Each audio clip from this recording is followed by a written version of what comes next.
Baik, teman-teman, kita coba sekarang untuk membahas tentang Ubuntu.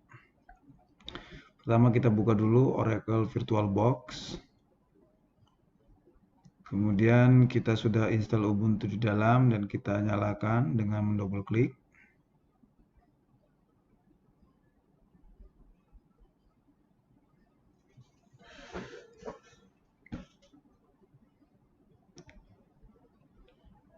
Yang kita akan bahas hari ini adalah tentang bagaimana mengelola instalasi aplikasi-aplikasi yang ada di Ubuntu ya.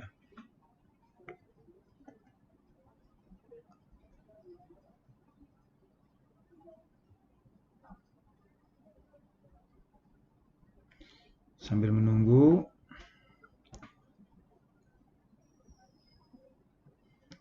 proses jalannya Ubuntu di atas VirtualBox tentunya sangat tergantung pada spesifikasi komputer kita ya. Nah, oke, saat ini sudah live. Kemudian kita klik username kita, kemudian kita masuk dan kita login dengan password kita.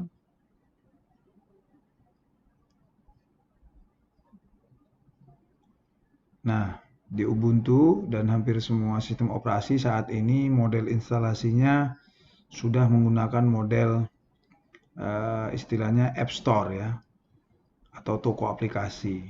Kalau di Windows kita kenal dengan Store, ya, kayak gini. Kalau di Ubuntu juga ada ya, yang namanya Ubuntu Software. Kita klik.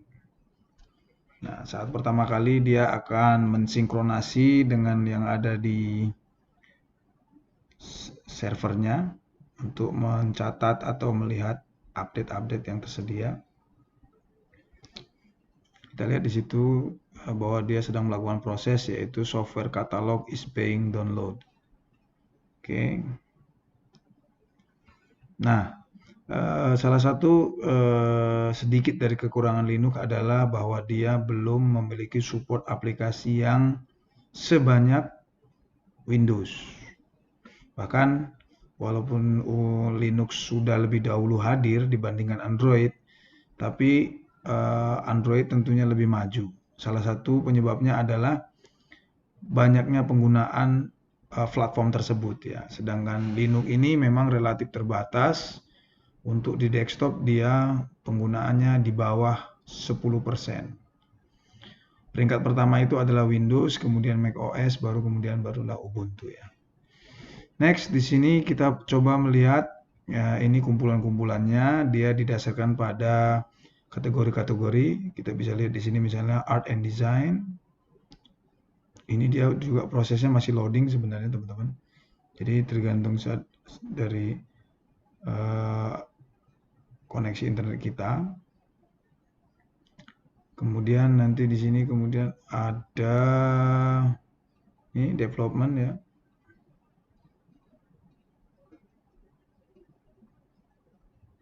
Kemudian misalnya ada musik and video. Ini masih agak lambat nih. Nah, kita coba mencari ya. Kita coba mencari misalnya kita mencari tentang MySQL misalnya. Nah, kita lihat di sini proses di sini berjalan ya. Jadi ini menunjukkan bahwa ada aktivitas yang berjalan. Nah, di sini. Nah, kita coba menginstal misalnya MySQL Workbench. Kita klik. Nah, ini adalah salah satu cara yang paling mudah kalau kita mau menginstal aplikasi di Ubuntu. Langsung saja kita coba klik install. Nah, kita masukkan password root kita atau password super user kita, lalu kita klik authenticate. Nah, cara kedua adalah kita bisa membuka websitenya.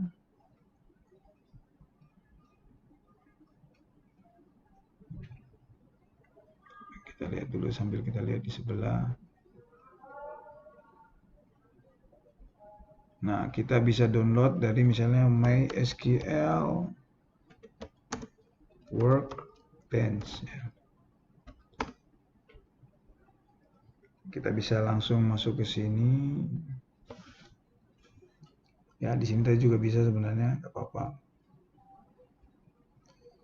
Nah, kemudian kita bisa klik download di sini. Ini adalah cara kedua ya, selain yang ada di sini.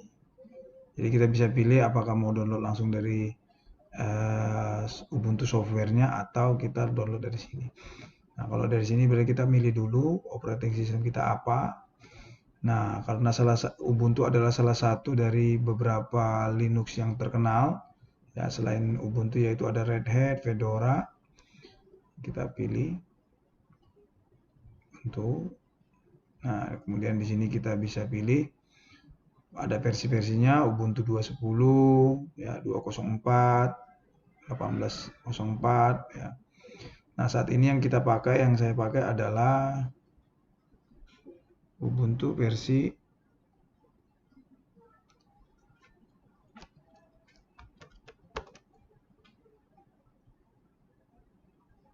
kita klik ya.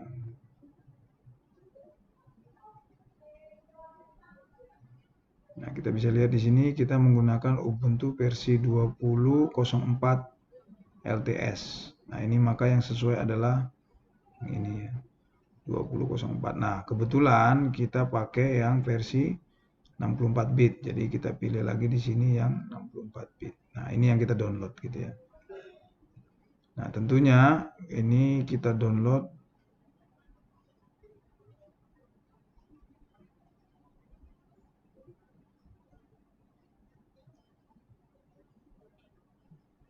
Oke, di sini ada. Nah, kita download yang ini aja nih. Kita klik download ya. Kita nggak nginstal, kita cuma ngedownload saja karena kita sudah nginstal dari sini ya.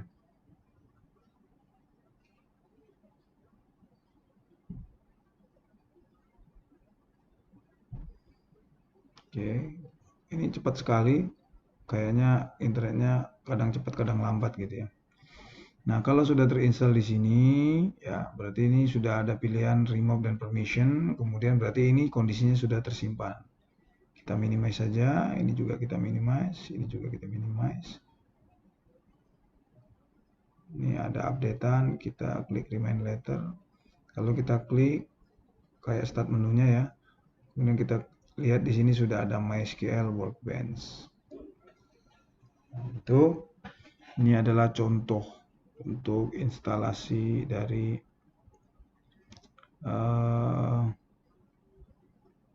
MySQL Workbench ya.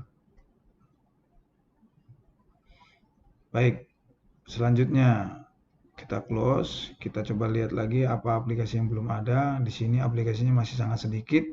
Kita akan mencoba menginstal aplikasi LibreOffice ya. LibreOffice adalah aplikasi untuk Office. Kita balik, kita klik explore, kita coba lihat dia itu ada di productivity ya. Kita klik di productivity. Kita lihat prosesnya, mungkin dia berjalan. Kalaupun dia lambat, nanti kita tinggal klik saja di sini source-nya yaitu LibreOffice.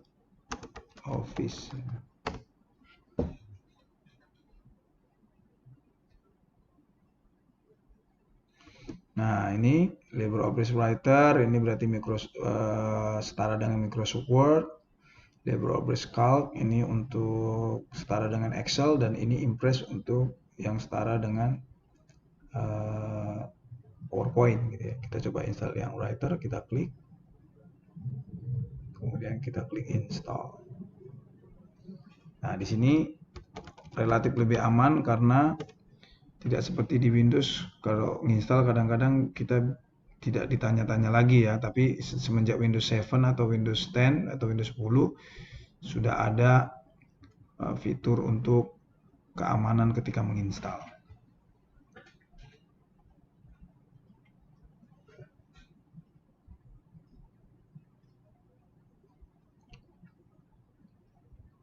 Nah, sambil kita tunggu installnya, kita buka lagi browser kita coba buka untuk LibreOffice ya, LibreOffice.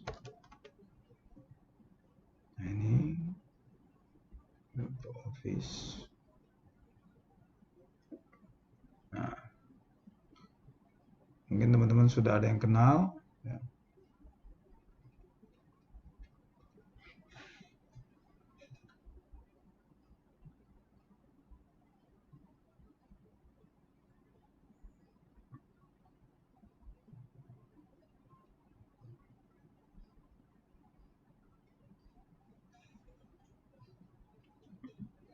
Untuk melihat aplikasi apa saja yang sudah terinstall, kita bisa melihat dari sini, show application.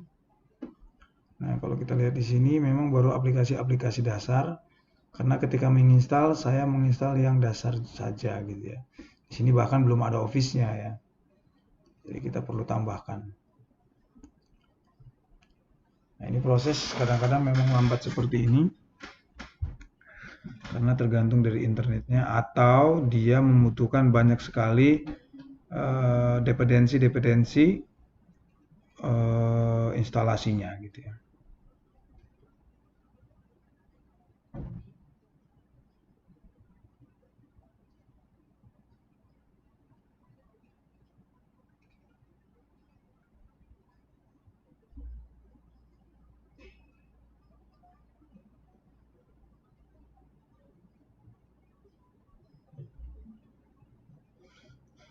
Walaupun dia belum semaju atau semudah Windows, tapi setidaknya dia mencoba untuk lebih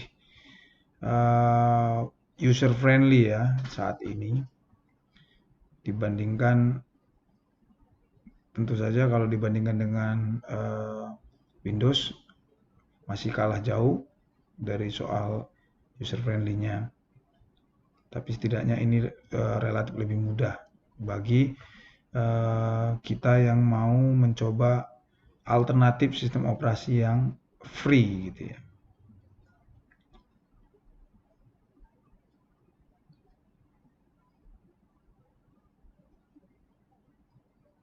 Baik, mungkin ini kan agak lambat, jadi kita cancel saja dulu.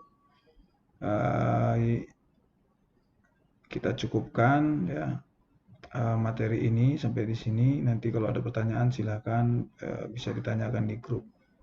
Ini kita close, kemudian kita klik shutdown, kita power off.